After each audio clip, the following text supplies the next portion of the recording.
Hi, my name is Sophie and my story is The Young Detective. Hello, my name is Jenny and I love to solve puzzling mysteries. I think I am on to another mystery because this morning I read in the paper that someone stole a very valuable and famous piece of art at the local museum.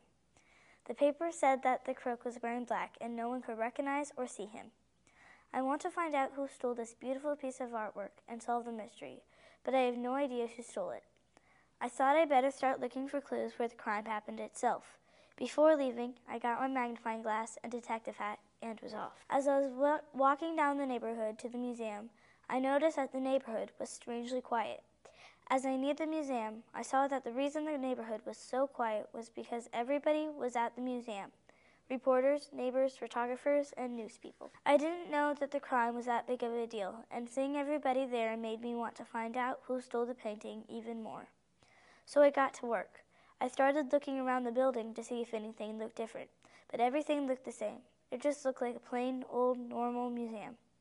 I walked up to the museum steps, but standing right in front of me was a strong, mean-looking security guard. At first I was frightened, but then I thought to myself, I should just tell him that I was a detective trying to crack the case. So I tried asking him, and to my surprise, he let me through.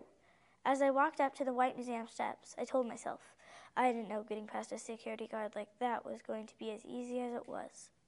As soon as I walked into the museum, I immediately saw the wood table the painting used to be sitting on. It looked dusty and old, like no one had ever touched it, but I knew that the crook had touched it just recently. As I took out my magnifying glass, I heard a faint noise. I looked behind me to see what it was, but nothing was there. I saw something black. I walked up to it to see what it was. It was a black bandit hat. Then I heard the noise again, but this time louder. I quickly turned around and saw someone dressed in black from head to toe. I reached for him or her because I thought it was the crook. When I had him or her in my hands, I pulled off the bandit hat, and inside was my best friend, Melissa. I was kind of shocked and mad because Melissa has always done everything right. I asked her why she stole the painting, and she said all the girls at school are always teasing her about always following the rules and doing everything right. They call me the teacher's pet, so I thought I can do something wrong to prove that I am not a teacher's pet, but now I see that what I did was wrong.